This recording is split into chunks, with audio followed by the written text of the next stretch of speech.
Olá Brasil, olá amigos produtores rurais, de volta com vocês. Minha saudação especial aos nossos queridos assinantes aqui do Clube do Tempo e Dinheiro que nos apoiam para nós termos essa nova proposta que é o Clube dos Assinantes. Estamos completando praticamente 40 dias no ar, né? É uma ideia embrionária ainda, mas que está dando algumas alternativas e soluções para nós e para o agro brasileiro. É disso que se trata. O que eu quero dizer? Não é segredo nenhum para vocês que existe uma pressão econômica, uma pressão política sobre todos os jornalistas, todos os grupos que se manifestam. Eu próprio, lá no programa Tempo e Dinheiro, estou sofrendo a mesma situação, tanto que com o Paulo Moura a gente não está conseguindo fazer mais entrevistas ao vivo, estamos tentando sair da linha de tiro, mas isso é uma bobagem, né? Nós temos que encarar de frente o problema. E nós vamos encarar o problema de frente aqui nessa trincheira chamada Clube dos Assinantes do Tempo e Dinheiro, que está fechadinho, está fora do programa. Temos esperança de poder aqui falar e conversar sobre o futuro dos produtores rurais, o futuro do agro, e essencialmente o futuro das famílias brasileiras. É disso que se trata. E a gente sozinho também não consegue fazer ou dar uma solução, por isso eu preciso de muito apoio de muita gente. E também preciso de apoio aqui dentro, de pessoas conversando comigo. Portanto, hoje o nosso clube vai ser especial. Vamos não só analisar os preços de mercado, vamos passar aqui os preços, mas vamos falar de futuro, de alternativas, de escape para essa pressão, porque a cada dia mais a pressão vem aumentando politicamente, os preços, as empresas estão se afundando, muita gente aí acelerando, mas encontrando barreiras pela frente, né, no vermelho, cooperativas balançando, uma situação dramática que a gente sente e tem a necessidade de encontrar essa solução. Para isso, nós vamos falar já com um especialista em agro, consultor do agro, consultor de pecuária, o professor Celso Ricardo, que está conosco já, ele vai conversar conosco para encontrar uma saída. No fundo, nós queremos propor aqui aos amigos assinantes do clube o início de um movimento de resistência, um movimento de solução para o agro brasileiro. Então, continue conosco. Muito bem, mas antes, claro, vamos ver como é que estão os preços, né? Os preços estão andando. E Chicago deu uma subida forte agora, voltou a subir. Notícias de clima nos Estados Unidos sem chuvas para os próximos dias está dando força aos preços em Chicago. Então a soja para novembro sobe agora mais de 1%, 1,20% é uma subida muito forte, a 13,62 para o quadro que nós tínhamos até pela manhã, forte em relação ao que estava pela manhã. Então agora a soja sobe 13, vai para 13,62 o vencimento novembro, o milho também sobe muito mais do que a soja, sobe 2,37% a 4,91, trigo a 2,13, sobe 2,13 a 6,13, 6 dólares e 13 centes por bushel. O café também sobe, 2,73 a 154,15. O açúcar, 2,48, 23,98 centes de dólar. Algodão, 1,73% de alta a 85,82, mas o petróleo em baixa, de 0,72 a 79,07 o barril. O ouro, 1% de alta a 1.947 dólares a onça Troy. Olhando os preços, olhando o comportamento das bolsas de Chicago e Nova York, a situação está forte. Agora, forte será que é só o clima? Ou as notícias internacionais, notícias de guerra, informações de última hora aí que o comandante da tropa Wagner, lá da Rússia, morreu, o avião dele caiu, aí começa toda uma série de especulações, instabilidade constante, portanto, refletindo, essa instabilidade refletindo nos preços. Agora, aqui no Brasil, nós temos a decisão de ontem do Congresso aprovando o novo arcabouço fiscal, o novo limite de dívidas, dando fôlego para Lula lançar o PAC, portanto, ele vai gastar, e dólar entrando fortemente no Brasil, derrubando as cotações. Veja a última posição do dólar. Davi? 4,86, uma queda de 1,55% no dólar, 4 dólares e 86, perdendo fortemente também o câmbio, de forma que nós temos um contrabalanço aí. Soja subindo em Chicago em dólar, mas o câmbio que tira em reais, tira o valor do dólar, tira o valor da saca dos brasileiros. Então sobe mais de 1% a soja, cai mais de 1% o câmbio em reais, a situação fica praticamente nos R$130, R$140 a saca para os produtores, para o vencimento a futuro, safra nova. Bom, esse é o cenário. Deixa eu ver o preço do milho, Davi. Vamos começar. Aliás, desculpe, Davi, vamos botar em ordem. Tá aí o milho, depois nós vamos para a soja. A soja também sobe em Chicago, setembro a 4,75, maio 5,10 a posição do milho em Chicago. Milho no Brasil na B3. Está no vermelho, não, virou também no positivo. Setembro a R$54 e o março 65,20. Boas notícias para preços, os preços subindo no milho, mesmo com a safrinha, isso é base Campinas. Agora deixa eu ver a soja em Chicago, Davi.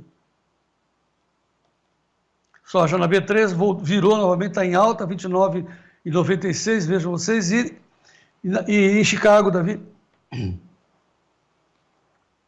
Chicago, 14,25 de alta, o novembro a 13,60 e o maio 13,78 a 14,75. São os números que nós temos nesse instante, 15 horas e 6 minutos. Agora sim, nós temos que refletir esse cenário de transformação política e opressão, né, de pressão econômica, com Celso Ricardo, direto de Porto Alegre. Celso, muito boa tarde, seja bem-vindo. Boa tarde, João, boa tarde a todos os amigos aí que estão na escuta do programa. Bom, primeiramente, né, conforme eu te coloquei, estamos aqui vindo para o clube, que é um clube fechado, só de assinantes, onde tem pessoas têm o mesmo foco que nós, são os profissionais do agro, procurando uma solução, discutindo sobre comercialização, e hoje nós estamos começando com você aqui um movimento para a gente encontrar uma solução econômica e política para o agro brasileiro. Qual é a sua intenção, qual é o seu pensamento, Celso Ricardo? João, a ideia de um movimento, de um encontro, de um debate, de levar os assuntos que realmente são pertinentes para o agronegócio das fronteiras para dentro, muito diretamente como o produtor rural, ele é fundamental. Nós estamos deixando passar algumas situações que estão refletindo resultados positivos para nós estamos vivendo de poucas informações para poder investir mais ou menos no campo, garantir para o produtor rural brasileiro a viabilidade econômica, financeira e comercial de tudo aquilo que eu invisto na propriedade rural. Hoje no Brasil, e eu digo hoje já há muitos anos, na realidade, a sazonalidade de mercado tem nos levado para alguns lados de uma maneira ainda com pouca visibilidade. E essa pouca visibilidade nos faz investir no campo com valores, às vezes, na hora da comercialização interessantes, mas como a gente sabe que o mercado é volátil, ele muda muito, e no Brasil, com custos altos de produção que nós temos, que nos deixa cada vez com menos oportunidade de negócios no mercado externo, negócios com margem de lucro, a gente acaba investindo, como a gente diz, no escuro. E muitas das vezes a gente acaba assumindo prejuízos, né, e problemas, e eles não estão sendo debatidos, e nós precisamos criar esse movimento a nível de Brasil, um movimento produtor rural, movimento campo, movimento setor primário, porque se nós analisarmos todos os setores, né, primário, secundário e terciário, no Brasil, como nós não temos gestão, o Ministério da Agricultura não tem gestão sobre o agro, nós não tratamos o agro como cadeia de valor. Se nós tratássemos o produtor rural, ele estaria em evidência, assim como as indústrias e as empresas. Então, esse movimento é para tratar realmente caminhos, posicionamentos, decisões e trazer, assim como a gente vê quando vai nos Estados Unidos ou vem aqui no Uruguai, na Argentina, fazer com que o produtor rural brasileiro tenha voz.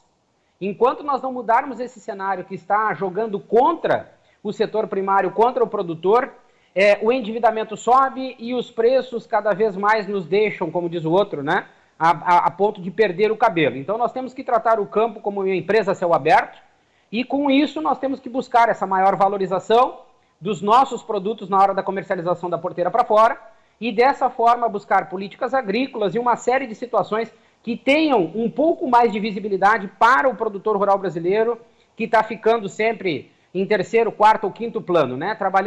O Brasil trabalha os números finais e não trabalha o início da cadeia produtiva que vem pedindo atenção há muito tempo.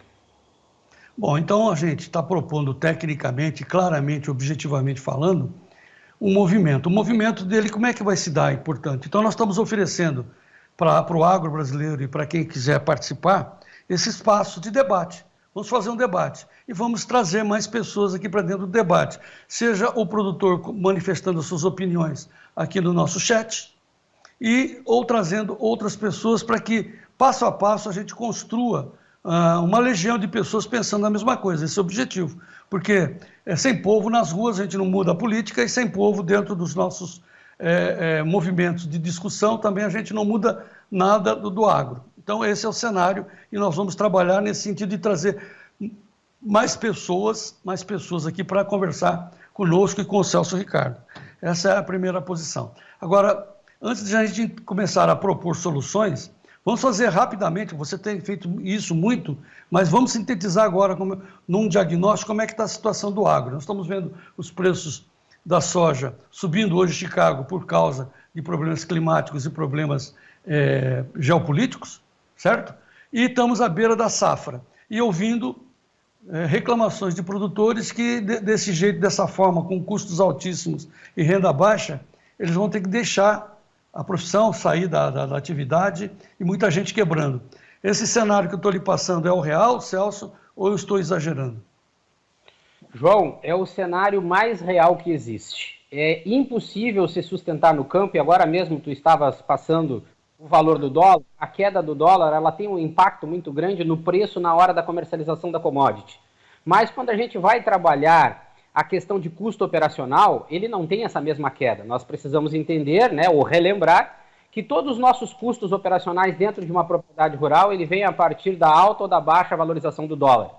Então nós temos muita influência externa, principalmente das multinacionais, com relação a equipamentos, implementos, sementes, adubos e fertilizantes, que, de uma certa forma, têm um impacto político muito forte e elas são sustentadas a partir de uma inflação criada pelo posicionamento do agronegócio brasileiro, que é amplo, que é grande, para um mercado, para um país chamado China, e essas variáveis do mercado, com essas quedas do dólar, pressionam diretamente os preços da commodity, ou seja, da soja, do milho, da carne bovina, como a gente viu. Mas se nós analisarmos a realidade, traçando uma linha horizontal, pegando o campo, a indústria, primário, secundário e terciário, nós vamos ver que a diversificação comercial ela poderia ser outra se nós viabilizássemos a produção dentro do país. E como viabilizar? Trabalhar o custo de produção. Viabilizando a comercialização a partir do mercado interno brasileiro, todos os negócios internacionais garantiriam mais margem de lucro e não deixariam o produtor rural brasileiro na mão. Então nós temos que buscar essa viabilidade de produção a partir de uma estabilidade e equilíbrio dentro da propriedade rural, principalmente com relação às políticas agrícolas no Brasil que nós estamos precisando. Então, de uma certa forma, nós precisamos entender essas questões que estão acontecendo, principalmente com essas variáveis de mercado. Soja deu uma melhorada, o milho melhorou, a carne bovina nós seguimos trabalhando o mercado internacional com muita força, mas nós precisamos nos atentar, nós precisamos trabalhar o conceito Brasil, celeiro do mundo, Brasil, um país de commodities. Nós temos muitas coisas para trabalhar dentro do país, em termos de conceito e atitude, para nós mudarmos esse cenário que é desfavorável sim, a crise é muito grande. O foco hoje do Brasil deveria ser tornar o produtor rural competitivo e capitalizado. Produtor rural competitivo e capitalizado. Porque mesmo com os últimos movimentos dos últimos anos, volumes grandes de exportação, faturamento alto, se nós analisarmos o país Brasil em termos de arrecadação, foi muito bom. Mas quando nós analisamos o produtor rural, já vem outra situação com relação à importação de alimentos que estão entrando com tributação zero, a nossa carga tributária interna é muito alta. Então, existem muitos problemas que não estão sendo falados devido a essa ênfase dos números finais que estão, de uma certa forma, se sobrepondo aos problemas, e a realidade do agro brasileiro hoje, ela está muito mais próxima de um abismo do que propriamente um ressurgimento se os preços das commodities hoje derem uma melhorada.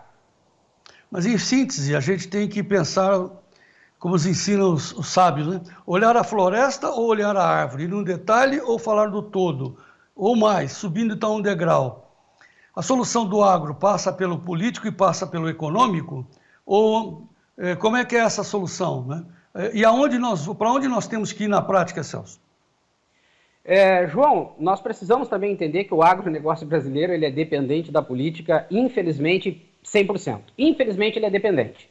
Porque são as ações e as atitudes tomadas a partir do que é decidido, infelizmente, numa frente parlamentar agropecuária ou no Ministério da Agricultura, mesmo que ele seja apenas um coadjuvante, que interfere no agronegócio como um todo. E eu te dou um exemplo.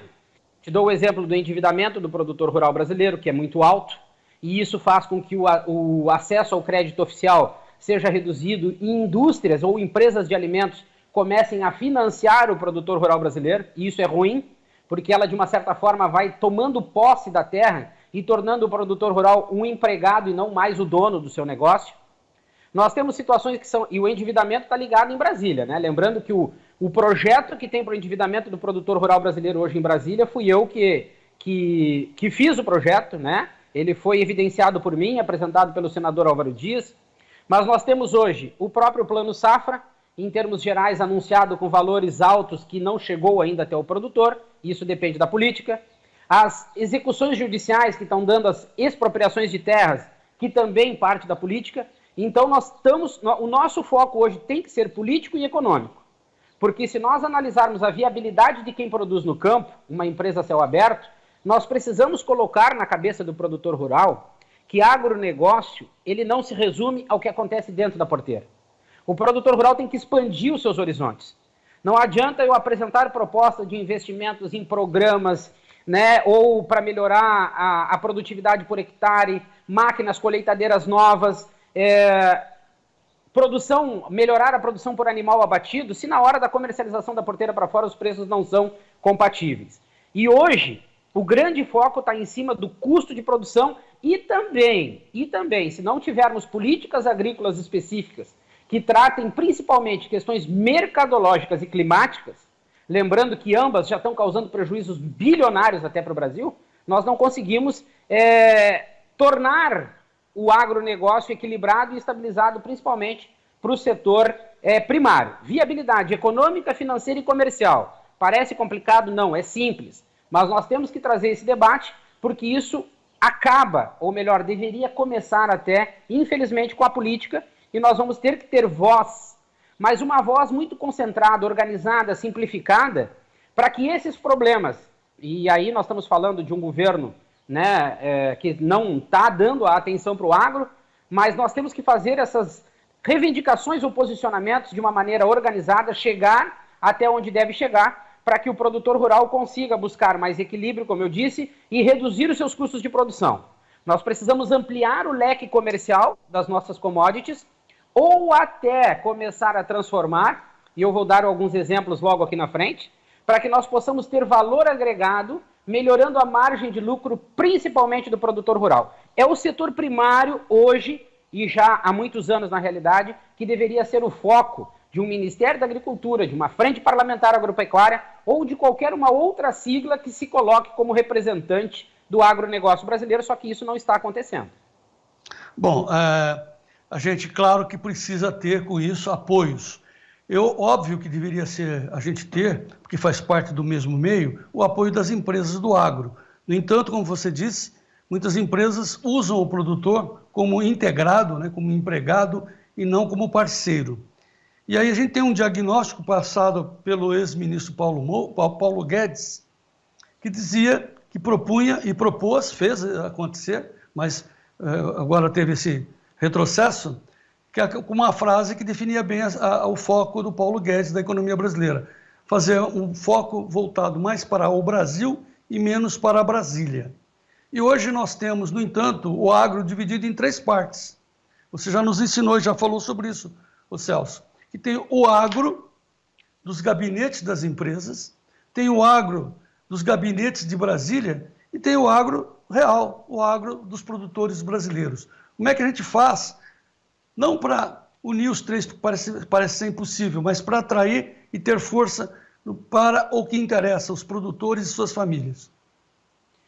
Olha, eu acho assim que o Paulo Guedes, quando nós começamos a conversar mensagens, foi muito interessante, porque nós começamos a falar sobre agro, ele com um posicionamento, e eu comecei a falar desse agro brasileiro, e automaticamente ele já colocou a Tereza Cristina na nossa conversa, porque era muito mais grave a situação do que nós imaginávamos, né? Nós trabalharmos, como eu disse, a etapa final é muito fácil, qualquer pessoa pode falar. mas nós tratarmos os problemas que o produtor rural vem vivendo na prática é bem difícil.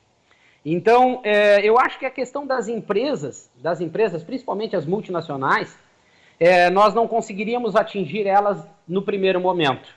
Eu acho que hoje, a partir de um movimento e de uma organização do produtor rural, através de lideranças, e já nós conseguiríamos ter, a partir de uma definição bem simples, os argumentos e os posicionamentos que nós precisaríamos para ir buscar aqueles políticos, sejam eles estaduais, federais, e aí eu falo de deputado federal e senador, um posicionamento principalmente dentro da Frente Parlamentar Agropecuária. O Ministério da Agricultura, eu sou muito prático em dizer, e eu acho que isso não é de ser desrespeitoso, mas é um coadjuvante. O Ministério da Agricultura é um coadjuvante. Ele faz aquilo que determinadas pressões obrigam ele a fazer. Só que quando nós vamos a Brasília, a gente vê as indústrias com uma grande representatividade, a gente vê o mercado, como ele gera números interessantes, e estar sempre em pauta. Mas os problemas e o produtor rural praticamente nunca estão em pautas. São tratados até com um certo desinteresse, porque a nossa classe, de uma certa forma, não se organiza de uma maneira mais pontual, né, mais objetiva. Nós acabamos aderindo a movimentos que tiram o foco do nosso problema ou dos nossos problemas e faz com que nós venhamos a desvirtuar aquilo que nós precisamos focar. Como eu disse, o básico do agronegócio hoje é nós viabilizarmos. E o que é o viabilizar?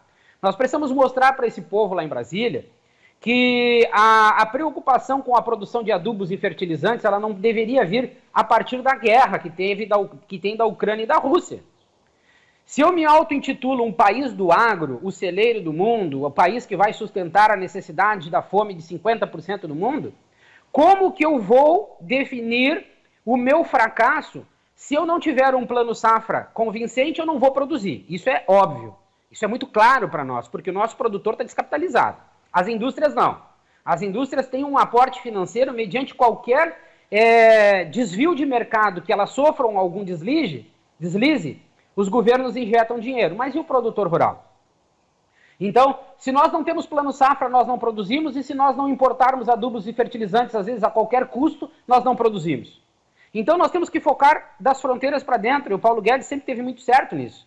Nós precisamos entender o que o mercado mundial busca, ver qual é a participação de preço, volume e produto desse mercado mundial e entrar para dentro do Brasil e organizar o Brasil a partir de uma necessidade de mercado interno, que é compatível sim, e as pessoas não estão dando atenção para o mercado interno como deveria, principalmente na proteína animal. Nós estamos tendo prejuízos na pecuária de corte, na suinocultura, muito grande na suinocultura.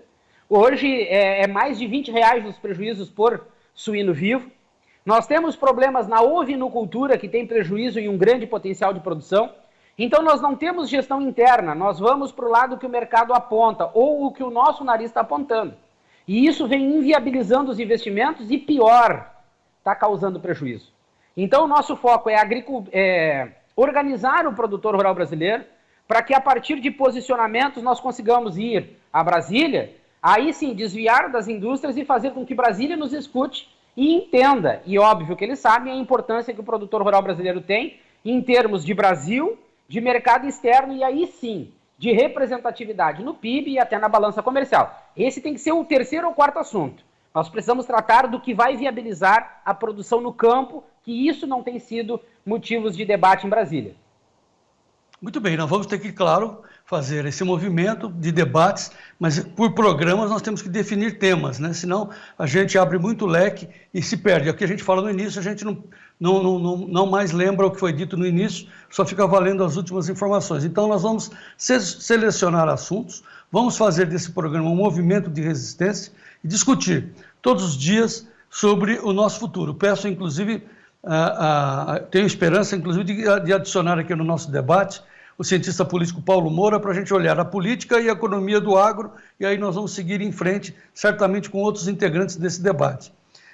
Então estamos literalmente anunciando que nós estamos começando um movimento político, não partidário, mas político, de salvação do agro, de entendimento desse momento difícil e dar soluções para o agro. É um movimento de defesa, ponto.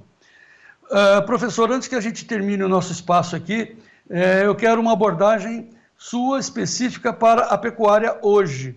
Pecuária, R$ 200 a cabeça de gado gordo, pronto para abate, entregue no frigorífico. Isso é uma consequência de preços que foram elaborados lá atrás, os produtores não souberam assegurar em termos de travas e opções, isso a gente está explicitando muito que bem. Eu quero saber de você como é que você vê o futuro, o que vai acontecer com a pecuária nos próximos meses, nos próximos dias, vamos ter uma outra produção alta, o que vai acontecer com o pecuarista? Eles vão quebrar? Essa é a colocação final, Celso. João, tu lembra que na minha primeira participação aqui, que eu falei que o boi ia despencar de R$ 200 e que já em algumas partes do país já estava 180, e isso vem acontecendo. Por quê? A pecuária de corte no Brasil hoje não deveria estar recebendo no mínimo R$ 260 a R$ 270 na arroba do boi. Ah, Celso, mas isso é uma imposição tua? Não. Se nós analisarmos os países hoje, e nós temos que olhar para frente, não podemos olhar países que estão abaixo de nós. Mas a própria Argentina, com toda a crise, tem uma carne de muita qualidade, uma referência no mercado externo. O Uruguai é muito representativo. A Irlanda está com uma grande produtividade de carne, e assim como os Estados Unidos, que tem a metade do nosso rebanho. Ou seja, eficiência, mercado, transparência e participação da pecuária de corte. Os Estados Unidos está com arroba de 485 ou 86, eu não me lembro bem. O que acontece? Com relação ao boi, eu acredito que isso vai cair. Esse preço vai ficar aí, eu acho que a nível de CPEA, 185, 189 reais, talvez um pouquinho menos. Eu nem falo do preço da vaca. A vaca vai despencar, já estamos falando em vaca 142, 138. Em algumas praças nem querem abater vaca. Então, a pressão em cima da pecuária de corte ela vai ser ainda muito forte. A última expectativa seria com relação ao final do ano, as festas, que mesmo assim não vão trazer para nós uma grande realidade de suba. Mas o que nós precisaríamos hoje ter o entendimento? Sobre a arroba do boi, sobre o pecuarista, todo mundo sabe o que está acontecendo dentro da propriedade rural. Quanto que custa para engordar um animal, o preço da arroba do boi, qual é a margem que deixa para o pecuarista, negociada nos preços atuais, qual deveria ser o preço correto da arroba do boi, fica muito fácil. Mas e a arroba comercial de venda dos frigoríficos? Eu fui gerente industrial, fui diretor industrial de frigorífico, conheço muito bem. Hoje, analisando alguns frigoríficos pelo Brasil, não aqueles com grande potencial de exportação, mas nós vimos uma arroba comercial de venda entre 350, 340 reais. Se nós pegarmos os grandes frigoríficos hoje, eu tenho certeza que eles estão muito acima de 390 reais devido à diversificação comercial. Mas a pressão de mercado e o sensacionalismo criado a partir da China, que inflacionou o preço da reposição dentro da propriedade rural, nós criamos uma ideia de mercado, investimos de uma maneira até um pouco emocional, mas a realidade para a pecuária de corte hoje é preços em queda e não existe um mercado mundial hoje que possa, a partir dos preços que estão sendo praticados, valorizar o nosso boi para que ele suba o preço imediatamente como foi a China. Agora, se nós analisássemos e tivéssemos acesso ao preço médio praticado da arroba comercial de venda dos frigoríficos brasileiros hoje, com certeza a arroba do boi no Brasil estaria aí 270, 280 reais, numa média na América do Sul, sem dúvida nenhuma. Mas como fazer isso? Como seria possível a gente ter acesso a esse preço médio e melhor? Pois é, aí que nós vimos a tal das parcerias, né? Nós temos a ABIEC, que, claro, trata os assuntos referentes às suas empresas, as associadas, e nós, há uns 2 anos atrás, tentamos organizar a nível de Brasil, fazendo parte de um grupo de produtores rurais, uma Associação Brasileira de Produtores Rurais. Essa associação iria tratar os assuntos únicos e exclusivos do produtor rural. Mas a gente facilitou e a política entrou no meio, alguns aproveitadores, e bagunçaram todo o nosso propósito, que era, assim, na época nós estávamos apoiando, né, como sempre estamos, o Bolsonaro, mas nós queríamos um movimento em separado. Se nós tivéssemos hoje uma organização e uma representatividade, nós teríamos acesso através de relatórios praticados, principalmente com relação à Apex, o mercado internacional, nós saberíamos os preços médios praticados em todos os países, e aí nós teríamos uma referência sobre todos os cortes, e também, dentro do praticado no mercado nacional, nós conseguiríamos ter, através de um estudo semanal, porque a arroba do boi e os preços da carne são definidos entre quarta e quinta-feira, dentro dos frigoríficos, Quarta-feira o preço da carne, quinta-feira o preço da arroba do boi. É assim que funciona semanalmente. Então, se nós tivéssemos uma representatividade, nós conseguiríamos estar acompanhando esse mercado, porque o mercado brasileiro é dividido entre 3 mercados de muita potencialidade: atacado, varejo e os cortes especiais, e esses valorizam muito a carne dentro do Brasil. Somados a essas variáveis do mercado internacional, nós conseguiríamos apresentar, assim como apresentamos a soja de Chicago, o milho, nós conseguiríamos apresentar também o preço médio da arroba comercial de venda de carne. Mas nós precisaríamos dessa representatividade, dessa força para buscar esses números e poder apresentar para o nosso produtor rural aqui semanalmente também. Mas o produtor rural tem que querer que isso aconteça. Esse querer viria de uma associação, ou seja, de união das pessoas buscando o mesmo objetivo. Porque se nós ficarmos aqui, nós dois sozinhos, né, como se diz no campo, e você sabe muito bem, né, se a gente sair vamos dizer assim, da união, a gente vai virar comida de onça. Uma das alternativas, certamente, é o mercado externo. Nós estamos falando da China, nós temos que sair da mão da China, procurar novas alternativas. A Índia pode ser uma alternativa para grãos, a Índia não é importador de carne. E agora estou recebendo a informação nesse instante, Celso, de que a proposta vinda lá dos BRICS, que são aqueles 6 países maiores, os maiores países não alinhados com o Ocidente, que os BRICS deverão anunciar a entrada nessa entidade da Arábia Saudita, dos Emirados Árabes, da Indonésia, do Irã e do Egito, juntamente com a Argentina. O que muda para o Brasil, o que muda para os produtores brasileiros, essa entrada dessa associação de nações, onde está a Rússia, onde está a China, onde está a África do Sul, onde está o Brasil, e agora com a Arábia Saudita, portanto, Emirados Árabes, Egito, Indonésia, Irã e Argentina. Como é que você vê essa informação? João, essa questão do BRICS, ela é muito política, né? Ela é muito política e trata de interesses muito mais de governos do que propriamente do país. Se nós pegarmos o Emirados Árabes Unidos, se pegarmos o Egito, a Arábia Saudita, o Irã, nós já temos, por exemplo, exportação de carne bovina para esses países, mas sempre foram considerados como países de segunda linha devido aos valores praticados, mas nós tínhamos um caminho, por exemplo, o Egito, que ia muito dianteiro de boi, né? Tem uma opção de negócio, mas hoje, com os custos operacionais que nós temos, e nós temos que brigar isso, no Brasil, brigar no bom sentido da palavra, para reduzir os custos de produção, para que aí sim seja atrativo essa diversificação comercial. JBS, Marfrig e Minerva já seguem exportando para esses países carne bovina normalmente, porque eles conseguem, a partir dessa composição comercial, viabilizar, mesmo que com margens menores, a exportação para esses países, de cortes que ficam parados dentro dos frigoríficos. Então, existe já a comercialização, e eles entrarem para o BRICS não vai nos facilitar mais a questão preço. Esse BRICS é muito mais questões ligadas governamentais externas do que propriamente uma melhora comercial para o país. Então, eu não vejo com muito bons olhos qualquer movimento, porque hoje a grande iniciativa para o agronegócio brasileiro deviam estar sendo pressão dos produtores rurais, propostas e projetos com foco na redução do custo de produção, viabilizar quem investe no campo. Eu estou sempre dizendo que para o agro brasileiro nós precisamos garantir uma comercialização com lucro dentro do Brasil.